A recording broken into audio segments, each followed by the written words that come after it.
Hi, everybody. It's Catherine, Michelle, and Sophia. Hello. And we finally, finally, after, like Sophia pointed out to me earlier tonight, that it's been almost a year, are getting this out there to you. And this is the blood analysis presentation that we're going to be doing. This will be multiple videos. Don't know how many yet at this point, but we're going to be covering the blood analysis reports and then comparing that with items that were tested, and then items that were tested, swabbed and tested, and then only swabbed but not tested from the crime scene. So Sophia, what would you like to add? Just that we've, like you said, we've been working on this for a really long time, but I think that the audience is really going to appreciate what we have discovered and that we're going to present to them. And I think that's about it. And before we begin, I'm sorry, Sure. I'm notorious for interrupting. I think everybody knows that by now. Go ahead, go ahead. But before we begin, I really want Sophia to read a paragraph that she found in a textbook. Now, this kind of applies more toward the video that we did on the clothing and how it's to be handled from not only either the ME's office or the police officers, the investigators. And this is coming from a book that she has, and I just think it's very valid. So would you please read that to us? This is from Crime Scene Investigations and Reconstruction by Robert L. Ogle Jr. It's an actual textbook.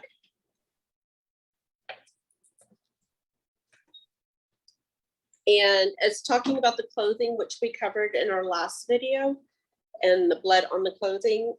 And this says, whenever possible, the entire garment bearing the bloodstains should be collected.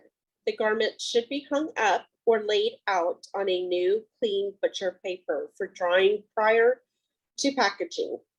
Special care should be taken to avoid folding or crumpling the garment and to arrange it in its normal configuration before drying, in order to avoid alteration of the bloodstains patterns or wipe transfer from one location to another on the garment.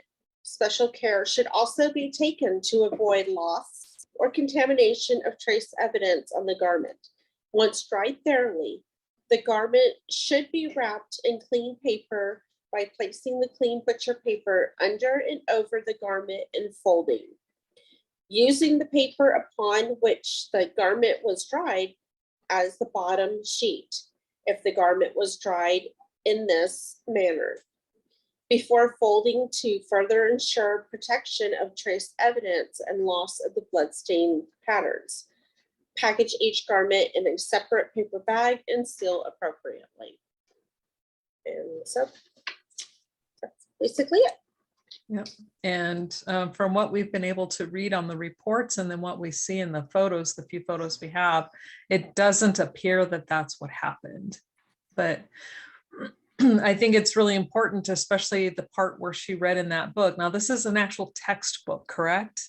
Correct. From like a college? Yes, and they mentioned this in several different textbooks that I have in regards to blood staining on clothing. I mean, it's almost verbatim. So this is protocol. Okay, and this is super important. So it's not about Sophia having an opinion. This is something that is being taught in the crime scene investigation realm within a college or a university setting. This is probably a college textbook. So Yes. This is what students are taught.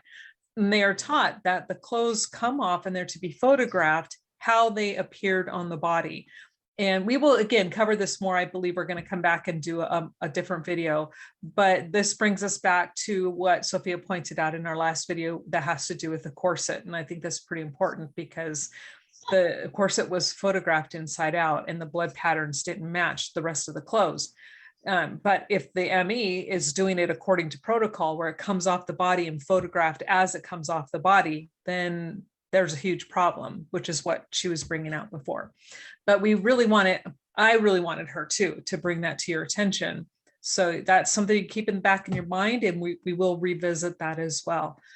And so before we get started, because we have a lot to cover tonight and it's only part of it, Sophia has an opening statement she would like to make. And I'm actually going to ask her to do this for each one of the videos that we do, because it'll help kind of reiterate and keep things going so you can follow along with where we're going. Just let me find it again. Okay. Okay. During the next several videos, Catherine and I will be pointing out factual artifacts from the crime scene that have to do with blood spatter and the DNA. We have been working on this project for almost a year now. Both of us on our own have been studying the crime scene photos, learning from books, lectures, videos for quite some time. I have lost count of the amount of hours that we have invested in this particular project, but we are happy to present this to you tonight. Catherine and I would like to state that we are not, nor are we going to be trying to attack any investigating agencies in our presentations. We are only here to show you the facts, and that's it. We don't have all the answers. We wish we did, but we can show you what we have learned and how it applies to this case. Any one of you watching can do exactly what we have done. We would gladly welcome you to do so that you can also see for yourselves that we are not being told the entire story of what really had occurred in the Crowley home before they met their fate. Since we are discussing blood, human tissue, and explicit content, we'd like to ask that the little ears leave the room. This is definitely a viewer discretion video, and our next few videos are also viewer discretion, and we'll mention that again. If you are sensitive to this topic, I would like to probably suggest that you turn the video off at this time.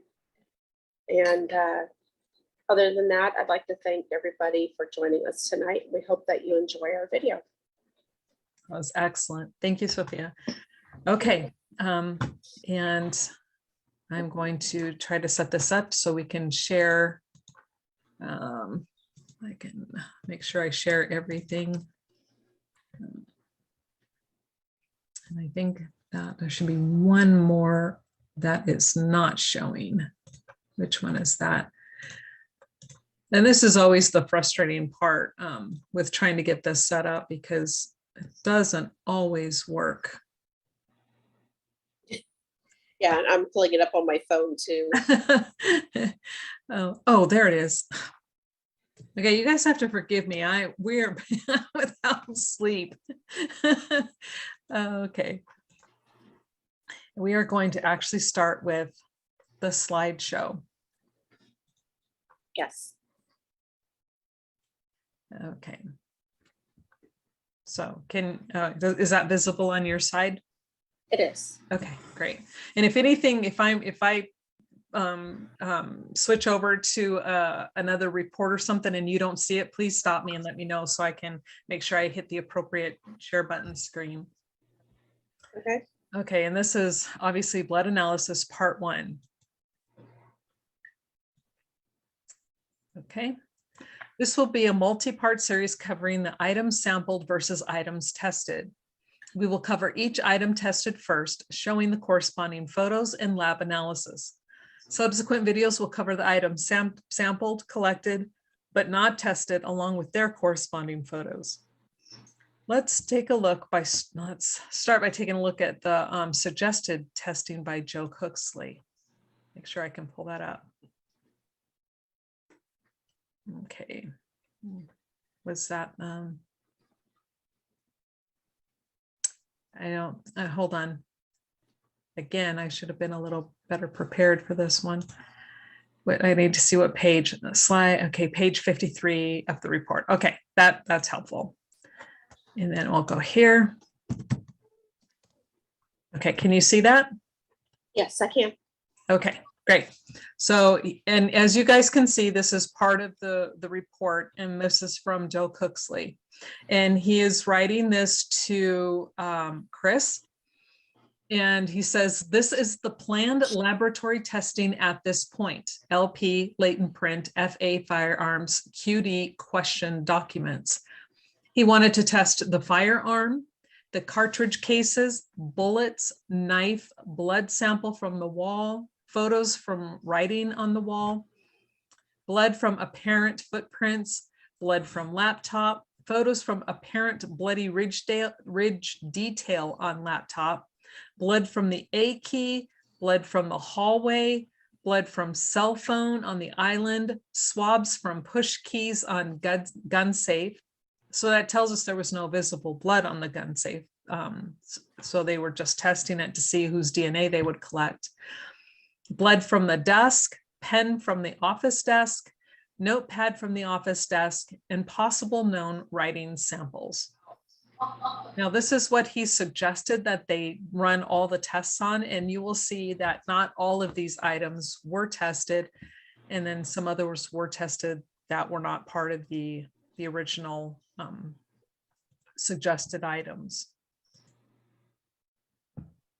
And today, this will be the table of contents for this. This is going to be a two-part series on this one, but not the complete series of the blood analysis we're going to be doing. And so today we're going to cover items 1A-3 through item number 35. And here, item 1 is the gun. And item 1A, the gun in negative. And if I remember correctly, item 1A is the trigger, right? Isn't that the trigger? I'm looking it up right now. Yeah. To double check. So here I got samples, 1A. Oh, 1A-1, the grip of the gun. Oh, trigger. Okay, 1A-1A1 is the grip, 1A2 is the slide, and 1A3 is the trigger. Okay. Okay, so. Oh, it is so hot here. It's like, oh, so hot.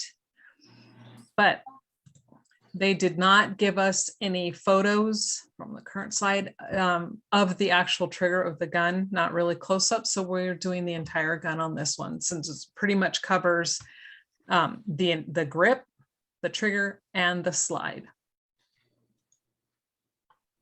And these are done in negative because it's to help bring out any blood or latent prints you may find.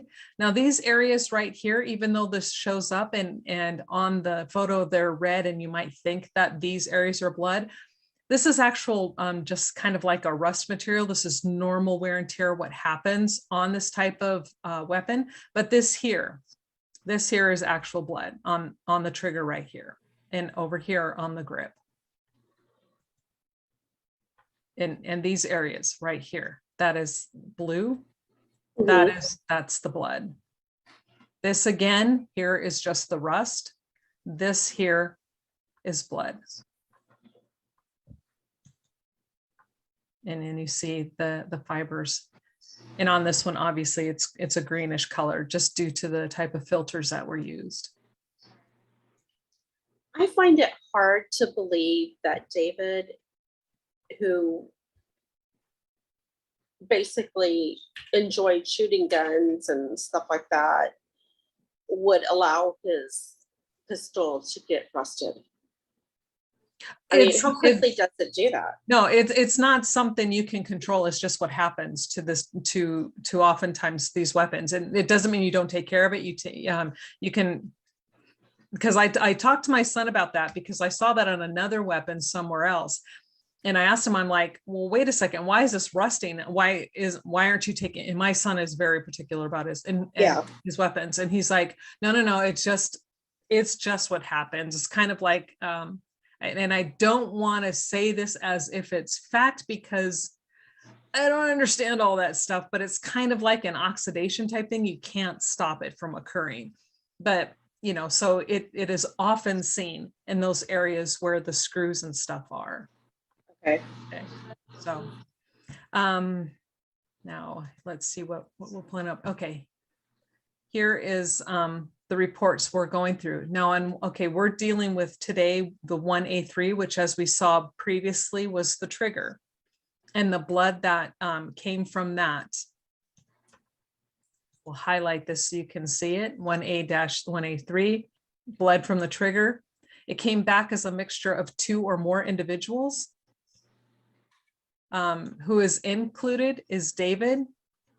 No one was excluded from the results of that, but it did state in the reports that Kamel and Rania don't match. So, where? Okay, I'm trying to see where. Okay, here we go. I need to pull it. I want to pull up that report so they can see it in the report themselves. And I think that was page 319.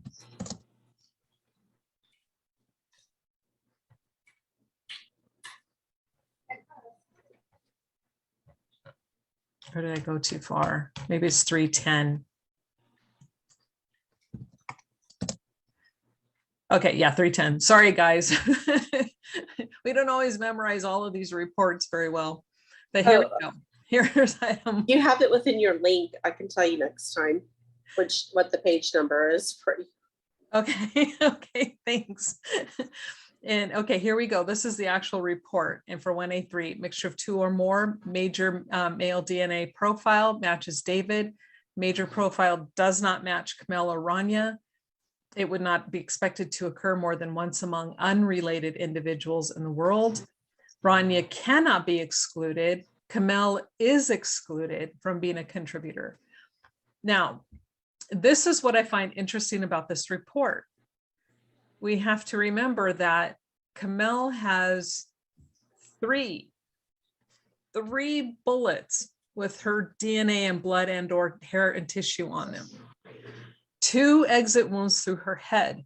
That would be a lot of blowback onto that weapon. There should be her blood all over that weapon and inside the weapon, and she's excluded. Yes, and that is extremely concerning because, I mean, blowback is something that does happen, and it could get into the barrel of the gun. It can get on the grip. It can get on the hands of the killer. But yeah, I mean, it's excluded, and she supposedly was shot. I mean, there's 3 bullets connecting her DNA to this crime scene. In fact, for those who haven't realized this, the 3 bullets that they found at the crime scene, the spent bullets on the rug, those were all connected to Kamel and to Kamel only. Yeah, and that's very, very important. And I've heard it said before, and I can't remember who said this, but a lot of times they were confusing and trying to say that we didn't understand this terminology of mixture of 2 or more individuals. Oh, by the time we get done through these reports, you will understand why we bring this up, because we know exactly what we're talking about. Again, like Sophia was saying, I have been working on these reports and doing research on this since I did my very first video back in 2017 or 18 about the blood. Mm-hmm.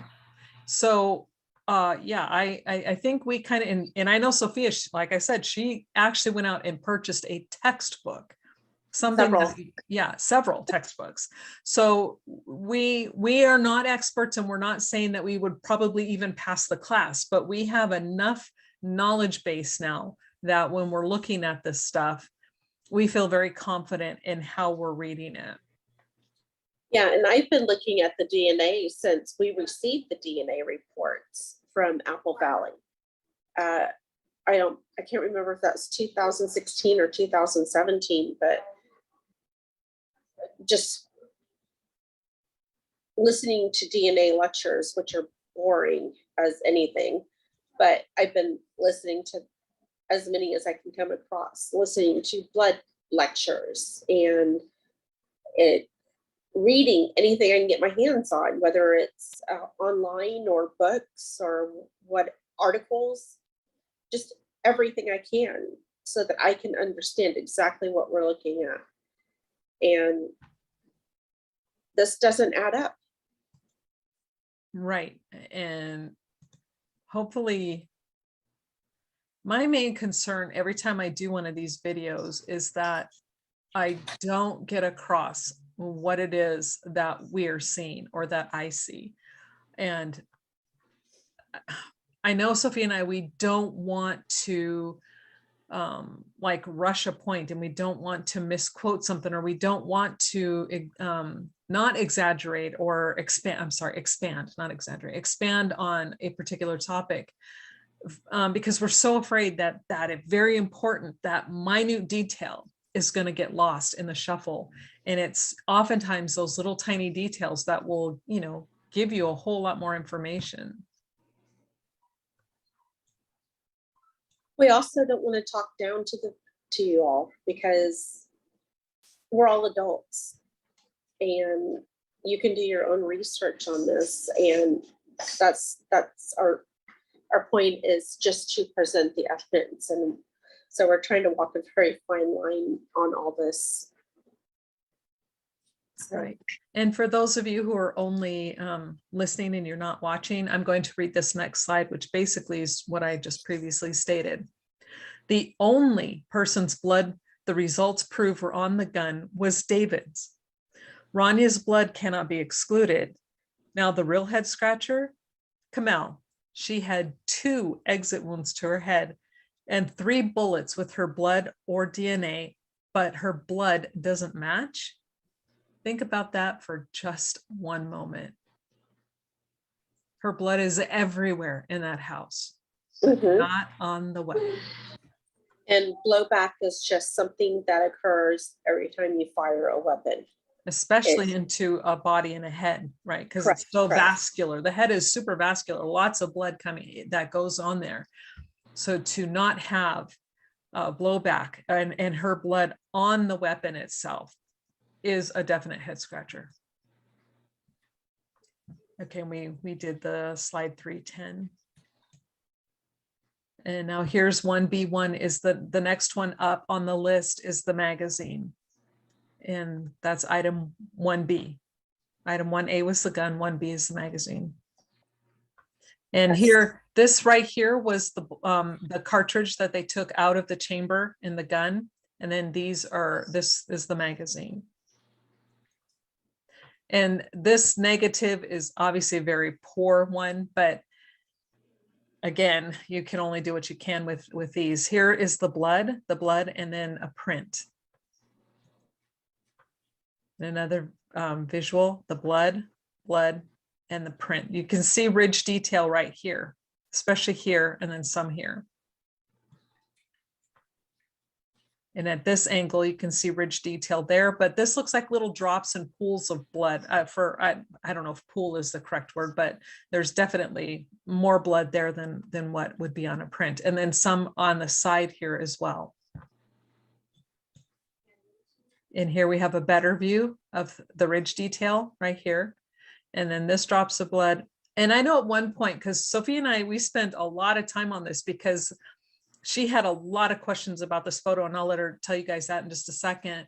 But the whole thing is this one event or is this 2? Did someone leave a bloody fingerprint and then drop blood on top of it? Or was it so saturated with blood that when they touched it, it pooled here and a little bit there and then left a print? We don't know. And in fact, the reports state that they don't know either. They couldn't determine at all because the prints are actually layered. There's more than just one set of prints here, they're layered. And when you get a close-up of this one, and I'll see if I can do that, I'll pull out of the slideshow and then just go to the photo. This actually looks to be part of this ridge detail here, but this down here does not. Do you have anything you want to add? To me, it looks like it was blood droplets and that they had wiped through it. The other just looks like transfer from their hand, but like you said, it's layered, and I have to question why we're seeing so much activity on this magazine when it's supposed to be a simple murder or double murder suicide. Right. I mean, you just put the magazine into the gun and you shoot it. He should not have had to remove the magazine to clear the jam, right? No, you would not take a magazine out of a weapon.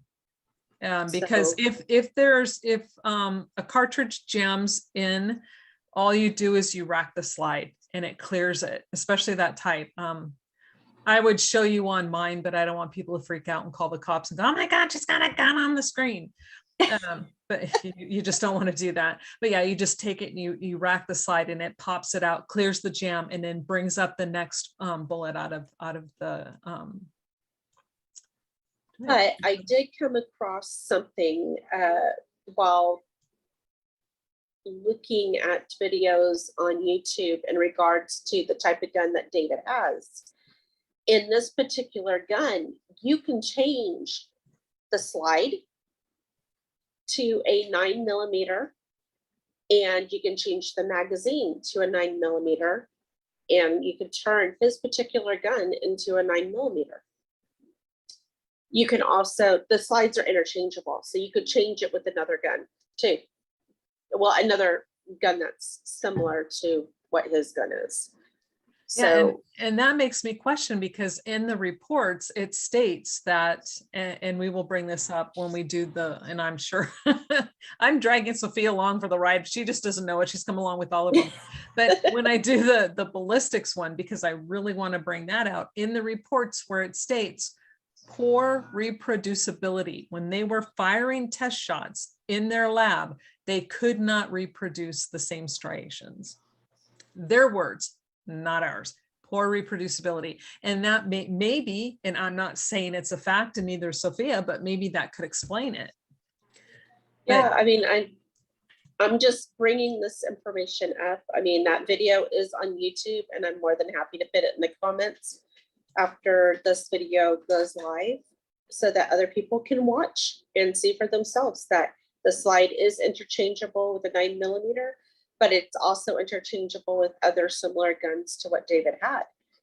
And you just have to take out this particular caliber magazine and put in the 9mm magazine with the 9mm slide, and there you go. You have a 9mm.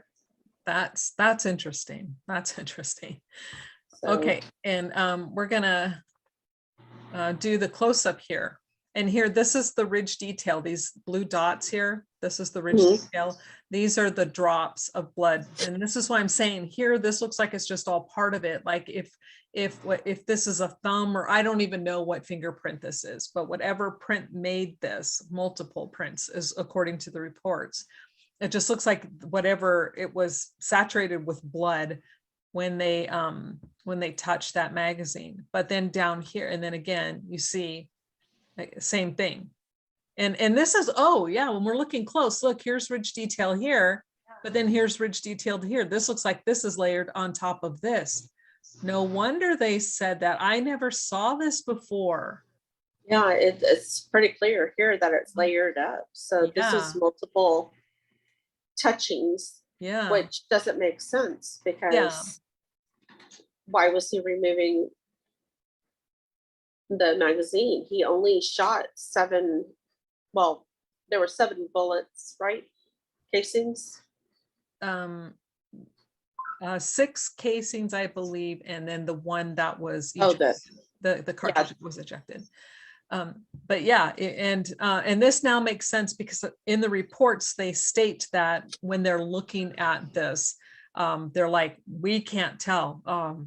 There are layers, the prints are layers, and we can't tell which event occurred when and where. And now that makes sense. Looking at this, it's like, okay, here's this set of ridge prints. Here's this set of ridge prints, which is clearly different from this. So that one looks like a palm print, and then fingers, maybe thumb. Well, it's hard to say. Well, it's on that magazine. It's a very small area, so it's hard to say. But then down here, like you said, this looks like this is drops that came that were a different event from this, because the color is different even. So is that 3 here? I don't know. I'm tossing this out as a thought. We know here's a set of ridge detail. Here's a set of another ridge detail, but the color is just different here. This is brighter than this. So is this a 3rd set or 3rd drops on top of it? Don't know. No clue. That's interesting. Sorry, guys, I just had not really taken a closer look at this photo before. You would think we would. Is there any way to go back to the original? So the, Yes. Okay. Yeah, let me go there and then I'll, wait, let me see. Move us out of the way here real quick. I think that's the only photo, or is that, did I have another one? Yeah, that was the only photo I have, but let me see if I can. Okay. So, I mean, you can still see. Let me get a little bit clearer here. So those bright blue spots on the other one was these here with this, and then these here was darker. But yeah, this looks totally different than like a whole separate print from this area up here. You know, Wow. Okay. That's interesting. and that's why I had asked you. I was like, do you think that that blood right there on the magazine was drops that had been swiped or wiped through? Yeah, and that's this one right here could have been, but this up here, I still think that this was just part of this print. So whatever made that had a lot of blood on finger, the thumb, whatever made this print here, and that just was deposited and was just happened to be part of this. It's kind of like what you were saying,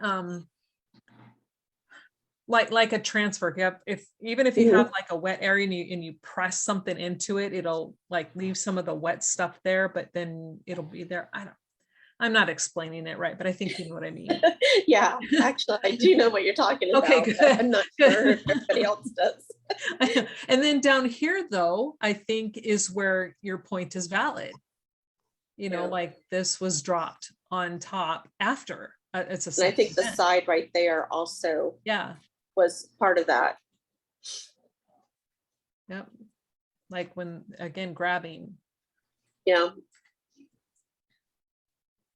Okay. Thank you for zooming in on that. Oh, you're welcome. So, okay. Oh, let me get this back. And the results were, oops. Let me. Okay, so for item 1B, the magazine blood analysis, it's like, let's look at the results and it will tell us. Boy, move us out of here. So 1B1 is here. It is from area on the magazine. Again, mixture of 2 or more individuals. The blood that is included is David. No one is excluded. But again, it does not match Kamel or Rania. Now they can't be now, and here's the thing. This is where oops, sorry. It's jumping the gun on me here. Let me find their report. I think it's this right here. And how they word these things. Okay, mixture again of 2 or more individuals. It only matches David. It does not match Kamel and Rania. But yet down here, they say that they can't be excluded as being possible contributors to the mixture. So on that one, it's like, okay, so we know that there's more than one person's DNA in that blood. And the only person that they can positively identify is David. Now, if David is the one who shot himself, how did he then shoot himself, take out the magazine, look at it or whatever, fill it back up, and then, with his own blood, put the magazine back in the gun? I Okay, mean, the only thing is he had to have been bleeding beforehand, but we don't see any cuts on him besides his missing right hand. yes. So And that's and if David were to be the perpetrator, there is no way, according to the narrative as it is written and told, that this blood would match David at all. It should be a complete match for Kamel and Rania. I mean, they should be the ones being the contributors, not David, because prior to him shooting himself, according to them, he's not injured, he's not hurt. There's nothing else happened other than he supposedly shot his wife and child and then shot himself. But they failed to explain how latent fingerprints, bloody latent fingerprints with ridge detail in his blood is on the magazine inside the gun. Did I say that right? I just oftentimes don't think I'm getting it across. I just don't no, think he gets it. I understood what was said. Yeah. The narrative says that he was not injured before he shot himself, that his body did not have any injuries to it. So where did his blood come from? Yep. Because it's not Kamel's blood, and it's as a major contributor at like the wall is, or the footprints are. So where did his blood come from? Yeah, because we don't find really any of David's blood throughout that house at all. Not and things that they've tested, but here it is on the magazine inside a gun that they say was used to shoot him, that he used to shoot himself. It does not work like that, people. His blood would not end up inside the gun on the magazine after he shot himself, or even due to him shooting himself. He would have to be injured, or somebody else was handling that weapon who had contact with his blood, who then had contact and transferred that with their print, or even just blood, which then highlighted maybe David's prints from a previous time where he was handling the magazine, which is also a possibility. So say this is a gloved hand, so to speak, and the blood on that gloved hand then just highlights the ridge detail that was left in prints that were there before. Again, which was one of the possibilities, because the lab could not tell the difference. They flat out state, we can't tell, so we're kind of at a loss. And we will cover that in a latent print video. But and again, also, blowback will not get on the magazine if the magazine is appropriately in the gun. correct, So there's just how no did way. Kamel and Rania's DNA get on that gun magazine? Correct. So Correct. How did any of their blood? There should be no blood on that magazine at all. correct. None. So that is another one of these really very curious situations. Okay, and now we'll go on to the next one. And I'll make this smaller so. And again, this is just reiterating what we were just saying. The blood tested from the magazine, which is inside the gun, is matched to David. It is a mixture of 2 or more individuals, and Kamel and Rania cannot be excluded. However, the blood matches David. How does David's blood get inside the gun on the magazine? This is another head scratcher. And again, this is just going back to the report that we just saw. Okay, and that'll go back to. And here's another thing that really keeps us going, and that's the knife. Here it is. And then here, this right here would be David's leg that is covered by the blue blanket. And then here's the knife, and the blade is pointing up toward his body, up toward the upper portion of his body. and the knife is open, blade down, pointing up. And here it is in the box. So this section of the blade was toward the floor. This was what you just saw, this part right here. And unfortunately, we don't have a lot of good photos of this knife. And with the camo, it's really hard to try to find any kind of bloodstain pattern. So with this, we'll just go ahead and stick with the results.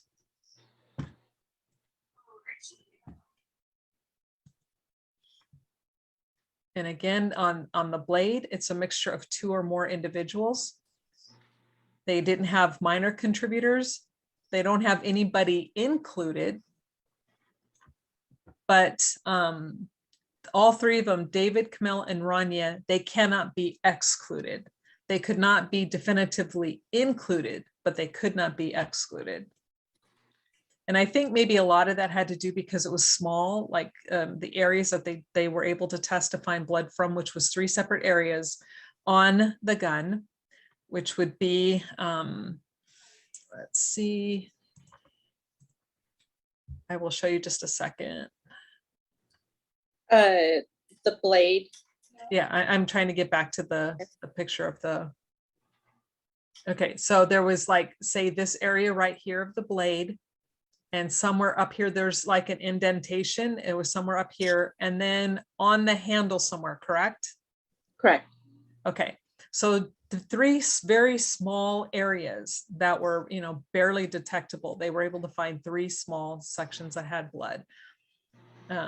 So was it cleaned? I don't know. They didn't mention that it was cleaned, but it's interesting that that would be the only areas that there would be any blood on that knife.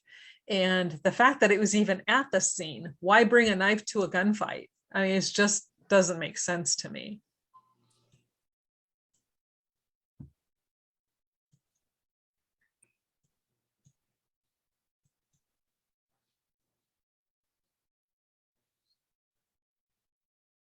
Okay, so yeah, right here, I put no one is positively included. However, all 3 cannot be excluded. Was this due to degradation of the sample, due to possible cleaning? Maybe, maybe not. Again, they don't mention cleaning, but they don't really mention anything about the knife, which is, I think, okay, there are so many things that boggle my mind with this case. And this is really one of them, because they walk in, 3 deceased people. You look at the scalp pieces, which are clearly have straight edges. You have a knife at the scene, but they don't pay it any attention. They really just kind of ignored it. It's an afterthought, basically. That's a good word, afterthought. I like that. Okay, now we're going to go on to item 11, blood from the west wall. That's a lot of blood. Now, I was looking at this and I was going to ask, I just never had a chance to ask you, so I'll ask you now. Does this look like to you like they did it twice, like they made an A first and it didn't quite work, so they went over it again? Yes. Okay. I think a lot of the letters look that way to me. Okay.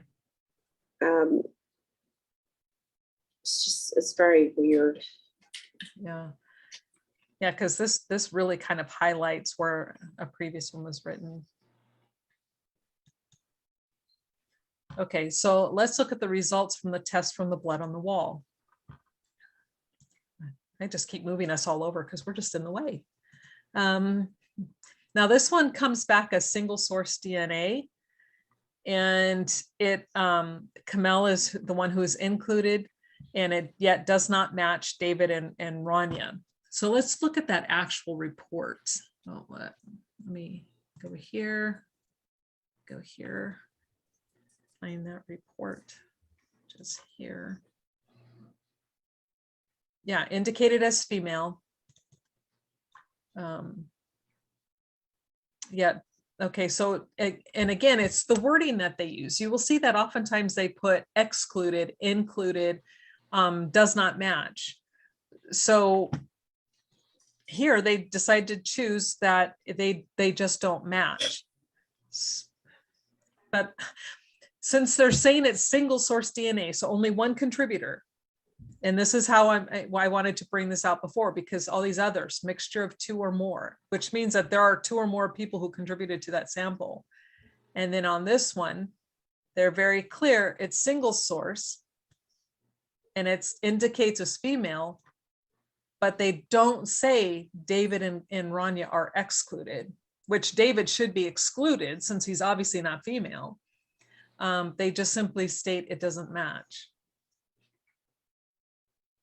So that I found interesting. Anything you'd like to add? Okay. It's very cut and dry. To me, it is. So 44.1. I'm sorry, what do I need Are we looking at 44.1 also, or are we just going, oh, that's later. Yeah, we're going doing the first aid this time. Jumping ahead. Okay, and now for the slideshow, let me move us out of the way here again from the current slide. And these are the apparent bloody footprints. So this was item number 14. And then this still cracks me up. Straight line. It's one hell of a toe. To me, it looks like a hand. Yeah. That's what it looks like to me. I agree. And it says, okay, let's look at the results of the test run on the bloody footprints.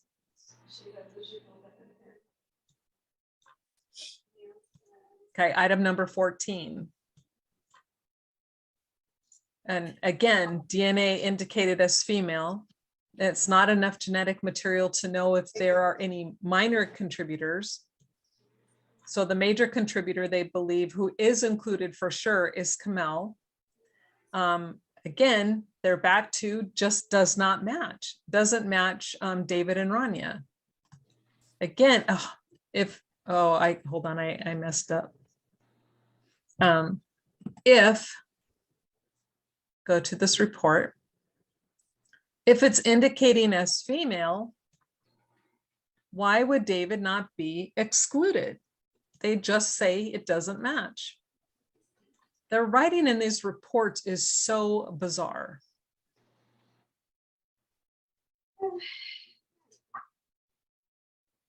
I don't understand it.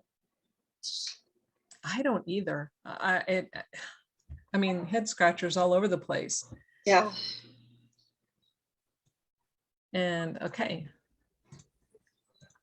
So again, for those of you who are only listening, it's single source DNA indicated as female and matches Kamel. David and Rania do not match. The report does not exclude either David or Rania, yet the report states single source.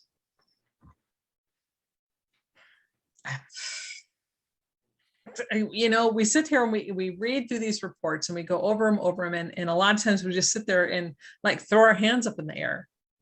What do you do with this? I would like to point out that there is a lot of blood all over the wooden floor area, and there's even blood leading up to the footprints, but they only got Kamel from that DNA, or from that swab. Her DNA was the one that matched. So because they did not test the rest of the blood that's on the floor, we have no idea if that only belonged to Kamel or if it belonged to the other two, David and Rania. But I mean, to me, common sense would say that there would be a mixture within the bloody footprints, but it's not showing that. Our future videos will cover more about that area, and I'll show you more photos of that area where the blood is like practically leading up to it, and how. But anyway, I'm just rambling now. Yeah. So it boggles my mind that they only have a single source, right? When there's 2 other people who were killed in that house. And when she Supposedly. says leading up to it, it doesn't mean that there are other prints walking toward and then No, no. nothing like that. It's the direction of the blood spatter that heads Correct. toward that direction is what she means. And we will be bringing that up in a future video. It's blood droplets and spatter for sure. And how it didn't mix, I don't understand. Yeah. Okay, and item number 23 is the laptop, the blood on the laptop on the island. And you see they have 23 A, B, and C. Mhm. And this one, you know, I'm gonna come out of this view here because I really want to zoom in on this because this color, this I did it again. I keep forgetting I'm not on a photo, I'm on a slide. I keep moving. Oh, I keep moving it. Stop that. is that Catherine. here they put the amino black on there? I don't think this is the amino black yet. This is just, I just did it in negative and then put a different color filter on this one. Okay, okay. But I liked how this color really brought out the ridge detail in Yeah. all of those sections. It's very visible. There's definitely ridge detail. Now, we don't know, is it palm, fingerprints? Not a clue. But to me, and I could be wrong because I'm not an expert, but I would Looks think, like a palm. yeah, I mean, I would think, yeah, I mean, I would think that there would be enough detail here to get something, to be able to match it to someone, but none of these prints are matched, oops, to anybody. That one might be a little more difficult, but definitely That number. might be material right there on the end. I'm sorry, what here? That one, no, the other area. I guess A? towards C. Oh, see. Yeah, there. I think that might be material like denim or Yeah, it's hard to say because I don't know, this could be ridge detail too, but could it be a fabric pattern? Maybe.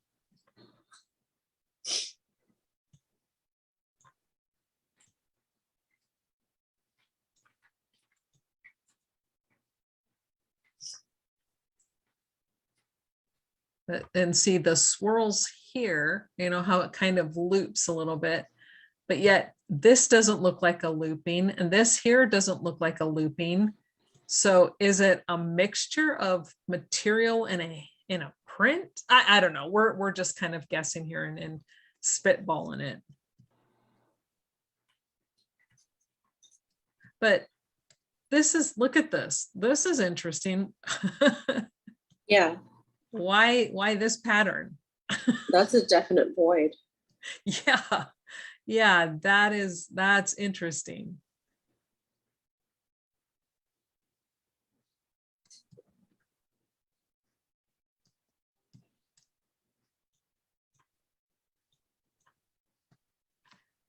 Okay, so let's go on to the next slide.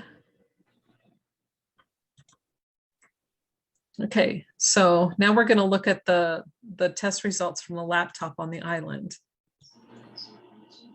Again, it's item number 23. Again, indicates as female, not enough genetic material to know if there are minor contributors. Again, it's I don't know. I don't understand exactly how they run their tests because I would think that if a test result comes back and says it indicates it's female, I'm not sure I would be looking for minor contributors if there's only one person. I would think that would make more sense if it came back with 2 or more, but. And again, same result, match, Camille is included and David and Rania, they just say they do not match.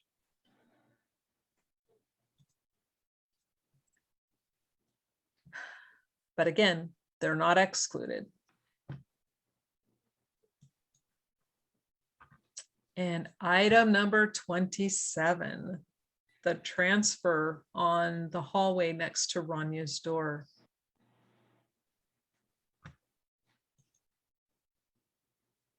And here it is, a negative, which helps brings it out. And this really looks like it came from some kind of material or hair, maybe. It's really hard to tell because of the texture of the wall. Yep. And item 27, again, it indicates it's female, Kamel is included, and David and Rania, it just doesn't match. You know, same stuff, different day. It's just like it's repeating itself. And the last one we're going to cover tonight is the cell phone on the island, which is right here. And then here, these lighter areas, of course, is the blood. And just, again, poor photos, poor photo quality. And the photos that they gave us were, you know, they're horrible. That was very frustrating. Very, very, very. Now this one, let's see. This one says it's a mixture of 2 or more individuals. Again, notice the wording, mixture of 2, single source, DNA indicated as female. So this tells us that this has more than one person's DNA mixed in it again. And who is excluded? David. But Kamel and it was his phone. Was it his phone? Yes. Which is really, because you would think his DNA would be all over that. Correct. Okay, let's look at that again. Because Kamel's is on the dresser in the bedroom. So. Okay, so this is David's phone. Correct. Oh boy. And we know that when they swab it, that they got, this is Kamel's blood. Well, no, they can't. Kamel and Rania cannot be excluded. Yeah, they can't be excluded. So let's go to the report. But again, David was excluded. Yes, mixture of 2 or more individuals. Kamel and Rania cannot be excluded for being possible contributors, mind you. David Crowley is excluded from being a contributor. Now, if you're touching your phone, hold on. Oh, yeah. You touch it. Okay, I'm touching my phone all over the place. All over. And if I have blood on my hands and I am now touching my phone and I am transferring that blood from my hand onto this phone and it gets stuck down here, they come in and they swab this and they get some of that blood. You're going to have my DNA on that. My DNA would be included as it would be detected. Yeah, because you even put it up against your face when you talk on it or listen. So you're getting sweat glands, you're getting. Yeah, see, I never do. I never put my phone up. I always talk like this. But I know a lot of people do. And I don't know how David did. He had earphones. So was he always just using his earphones? I don't know. But it's still, like you said, though, let's point out, hands sweat. Absolutely. There would be sweat DNA. There would be palm prints. There would be handprints, DNA from his hand all over that phone. Skin cells. Yes, everywhere all over that phone. But yet he's excluded from being on that. Yeah, even when I do this, I'm shedding skin cells. I'm shedding DNA. So, I mean, you're rubbing it against the phone. It's a touch screen. You are automatically depositing DNA every time. Yeah. So, I mean, granted, I know they're testing blood, but that blood is on top of DNA from the cell phone's owner or David. So his should have been in there. They should have been able to detect his DNA. Yeah. And why that didn't happen, I don't know. But again, it's a mixture of 2 or more individuals. Now they're saying that Kamel and Rania cannot be excluded but they are not definitely included. Again, it's the wording that they use. Oops, let's go over here. I'm trying to keep us out of the way. I'm not succeeding very well. So yes, the DNA. Oh, is this just DNA or was this blood? Hold on. No, they had to have tested the blood. Let I me, believe it was blood. yeah, I'll go back and double check. let me go to this one page real quick.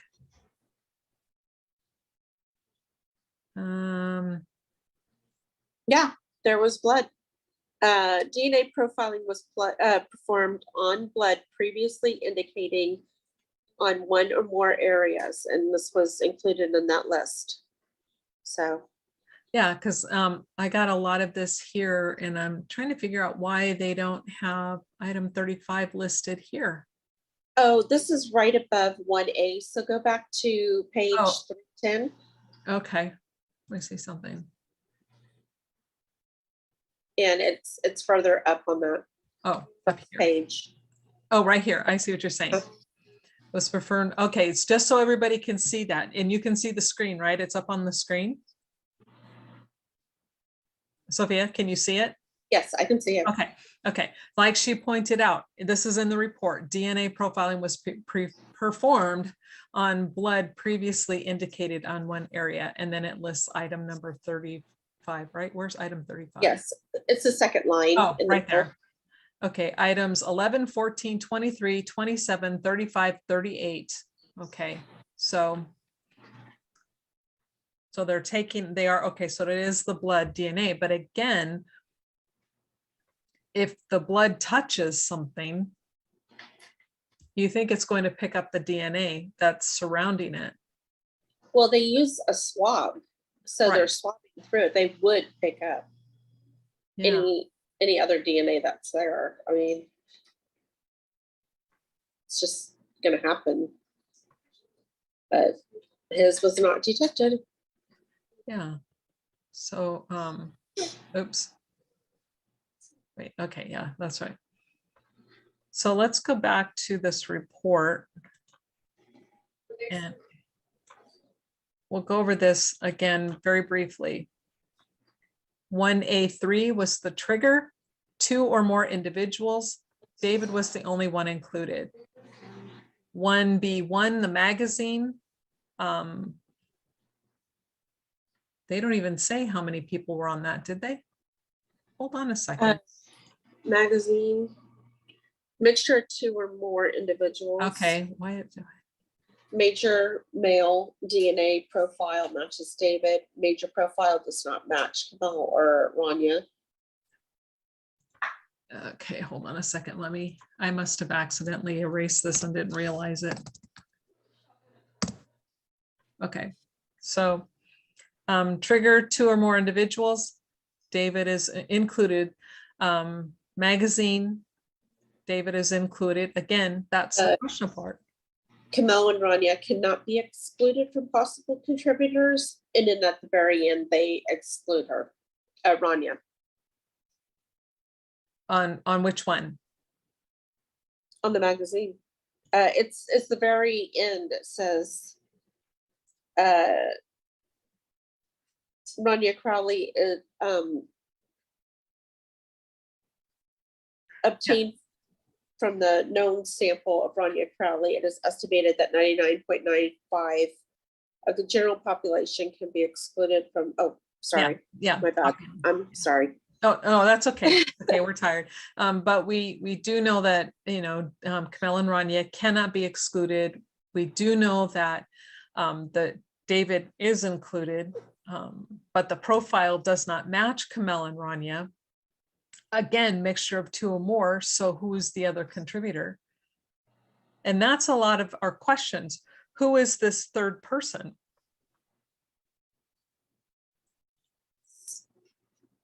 We're just going to have even more questions as we go through everything. Yeah. So, and on 14, 23, 27 indicated as female, all for Camille. Actually 11 is single source. And then the other 3 are DNA that matches Camille, but yet they don't exclude and cannot exclude David. Please explain that. And then 35 is mixture of two or more. David is excluded, his cell phone, but not his DNA or blood on the cell phone. But yet Camille and Rania cannot be excluded. So we've covered the areas so far. On the gun, we've covered the trigger and the magazine, the knife, the wall in the living room, the footprints near the island, the laptop on the counter, blood in the hallway next to Rania's door, and then the cell phone, which is on the island.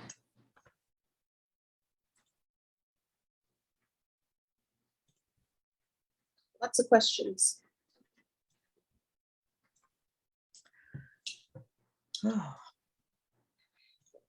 For the listeners tonight, this information can be found in the group. This was located on the BCA lab results that Catherine was pulling this information off of. It's also located on Greg Fernandez's website, a gray stage at wordpress.com, or the gray stage at wordpress.com. And yeah, the one I pulled from was the large one, the 488 page one. And the data request. Yes, exactly. And it was pages number 53, 310, 311, and then 319. Those were the pages that I pulled this information from. Okie dokie. So hopefully, again, this is kind of where I often feel like I failed in trying to bring the point home that blood is where it shouldn't be. Blood doesn't match who it should be matching. Nothing is making sense in this case. Correct. Out of all the places, the only place where David's blood is found on the magazine inside the gun, where it shouldn't be. Camille, her blood should be all over that gun. It's not there.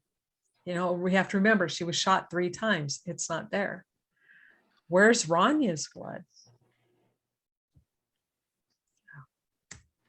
It's, and as we go on, it's just gonna get even crazier. I mean, the information that we have uncovered is just, it's gonna blow your minds, honestly. And so I'm just gonna leave it at that. I'm sorry, but if we give it all out right now without an explanation, it will be bad. yeah, I think we'd end up with more problems, more questions and answers. Yeah. And right now, so hopefully you guys can understand why it's been taking us so long, because a lot of it is Sophia and I both individually as well as together went and read up and just dove into the subject, trying to make sure we understood what was being said, trying to make sure that we understand the aspects of the blood in this crime scene. Now it's different for everything. I mean, we're just focusing on this. It's not like we could say, oh yeah, we'll go look at and we could figure something out. Well, I mean, we could, but we'd have to go study that. But for this one, like she said, it's been countless hours for her. I came to the case in 2017. I'm sorry, 3000. God, it just seems like it's been that long. But in 2017, but she was here the year before or whatever. Yeah. And so it's from the moment that this information became available, it caught her attention and it caught my attention, and we were both looking at it. And it wasn't until about a year ago we're like, hey, wait a second, why don't we just kind of work on this together instead of, you know, repeating information? And it's taken this long to finally try to start putting the pieces together, trying to present it in a way so that it's understandable. God, I hope I did okay on the slides. It just doesn't feel we like. also want to know what we're talking about, so that as we're getting out information, we can show you and back it up. I mean, just looking at this for a couple days is not going to do it. And so that's what we've been doing, is learning everything that we can and then applying it to the crime scene and all that. And it's a lot of work. You'll see. You'll definitely see that, especially when we get to the blood spatter by the hallway and behind the recliner against that east wall. That, I mean, there's so much there. And so that's all I'm going to say on that one. Yeah. There is more to come. But it's exciting. I swear to you, it's exciting. And I can't wait to get that out to everybody. So hopefully in the next 2 weeks or so, we're so close, so close. And it's just, we started getting burned out too. Well, yeah, I mean, because we spend a lot of hours on this. But again, nailing it home. Yes. The main things I really want you guys to go and read, go pull these reports, read it for yourself, is the fact that Kamel has two exit wounds in her head and a third bullet with her DNA on it. And her blood is not on the gun. Correct. Not there. David, who supposedly was the last person killed, why is his blood inside the gun on the magazine in a print? Correct. These are the things that don't make sense. When he wasn't noted to have any injuries besides missing his hand, but I mean, which they say occurred after. Yes, the narrative says occurred afterwards. So where's that blood coming from? We certainly know that Paleo did not eject the magazine and then put a print on it and then put the magazine back in the gun. Are you sure? I know, right? Because I mean, he has been known to do so many things, so we don't know that. I'm sorry, you're right. He's super dog. The magical dog. Very creative. So hopefully we have your wheels spinning now, because that's the whole purpose of this one, to get you start thinking, going, wait a second, this isn't adding up. Well, what's wrong with this picture? Because that is where you should be at right now. And if the listeners are in the group and on Facebook, you're more than welcome to PM me. Tagging me on Facebook right now is just not going to work. I get way too many tags and I forget. But if you PM me, I can give you the names of the textbooks that I've been looking at and using. I can also give you the links to the YouTube videos and articles. I've saved everything. And I'm more than happy to share. That's what the group is for. So, you know, I welcome anybody asking questions politely, please. And I'm more than happy to share with you so that you can also see for yourselves what we are seeing, if that's what you'd like to do. And I gladly welcome that. So anyway, I think that's about it for tonight. Okay. Well, thank you everyone for joining us. And again, this has been painfully repetitive, but it's done on purpose. We're not being repetitive because we don't know what we're doing. We're repeating on purpose to drive these points home. So again, we really hope you are really scratching your head going, wait a second, now I need to read this. And we hope you go read the reports, and we are so thankful you joined us. And we look forward to sharing more information with you. Have a great night. Have a great night.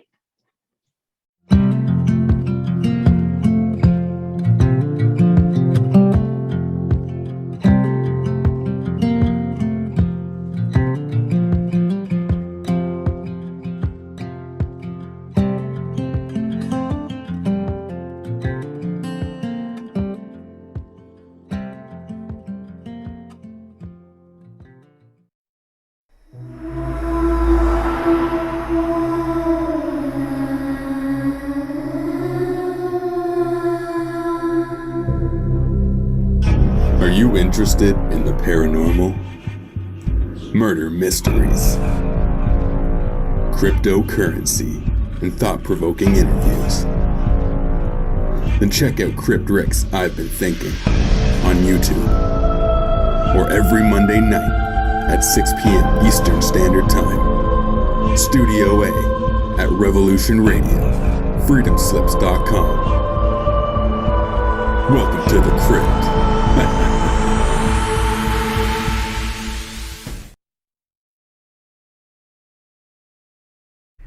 Murder at 1051 Ramsdale Drive. What happened to David Crowley, his wife, and his daughter? If this was truly a double murder-suicide, why did investigators fail to prove David Crowley guilty? Where is the evidence David Crowley killed his wife and daughter? Where is the evidence David Crowley killed himself?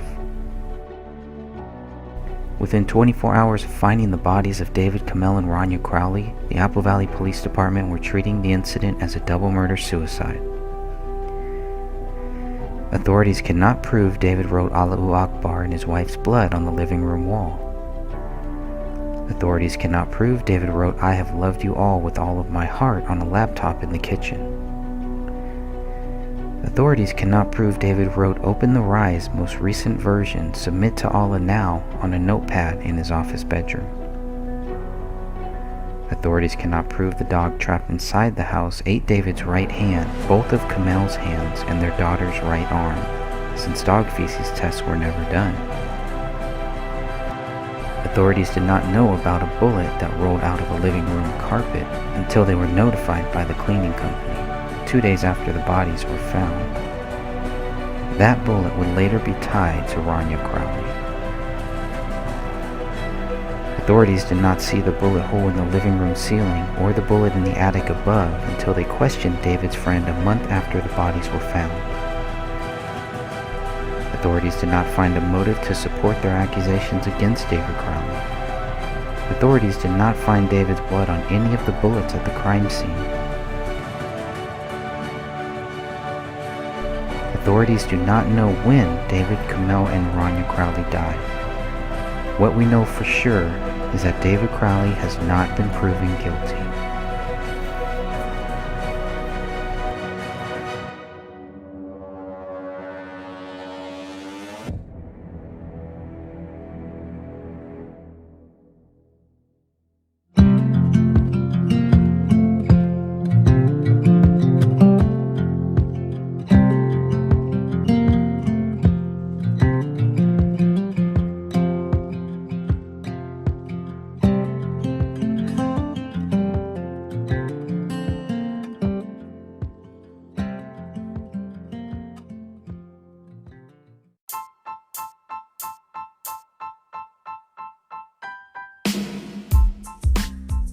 Hey, what's up everybody? This is Ross from Planet X Filmworks channel on YouTube and the Zodiac Files True Crime series.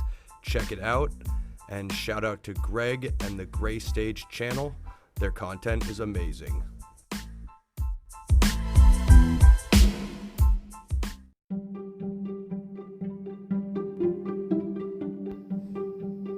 Hello, everyone. This is Sophia from the Gray Stage podcast, and I'd like to invite all of our listeners to join the Justice for David Crowley and Family group located on Facebook, where we have almost 4,000 members. In this group, we welcome discussions regarding the case and have all of the documents located in the files section for everyone to review.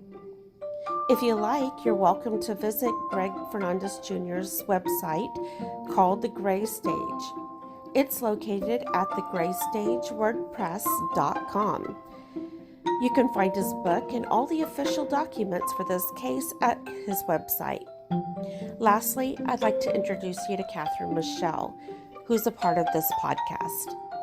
Catherine Michele has a YouTube channel under her name, where she mainly discusses the Crowley case. So please feel free to stop by and give her channel a like and a listen. Until our next podcast, keep seeking the truth and justice for David Crowley and his family.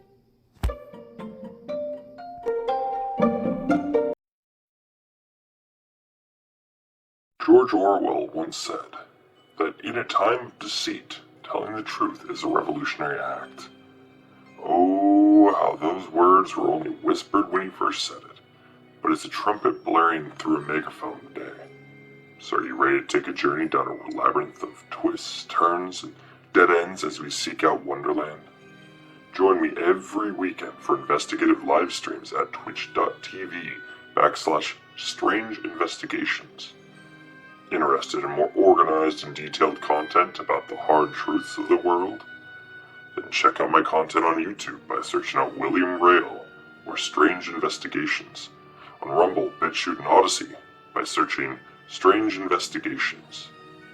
Lastly, if quick and easily digestible content is more your speed, you just can't get enough of my content, check out my content on TikTok at Strange Investigations 1.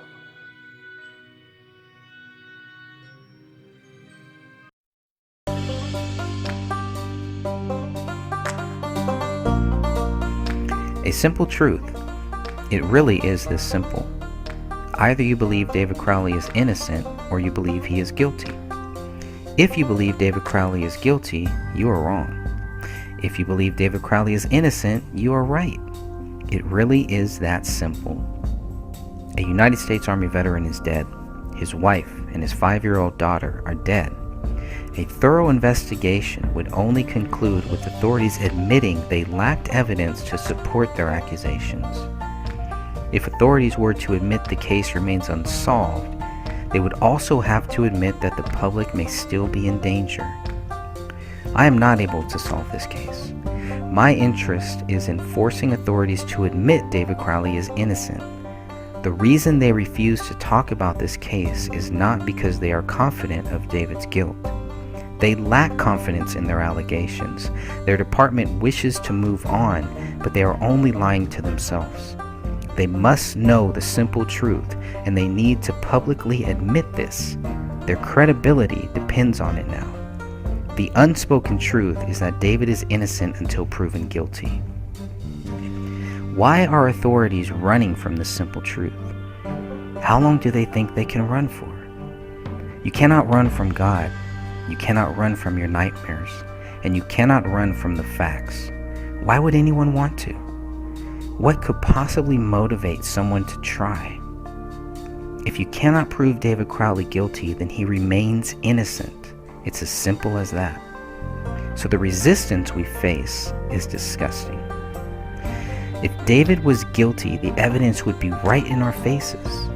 If David was guilty, resistance to our questions would not exist. If David was guilty, facts would be evident. There are no facts to prove David guilty.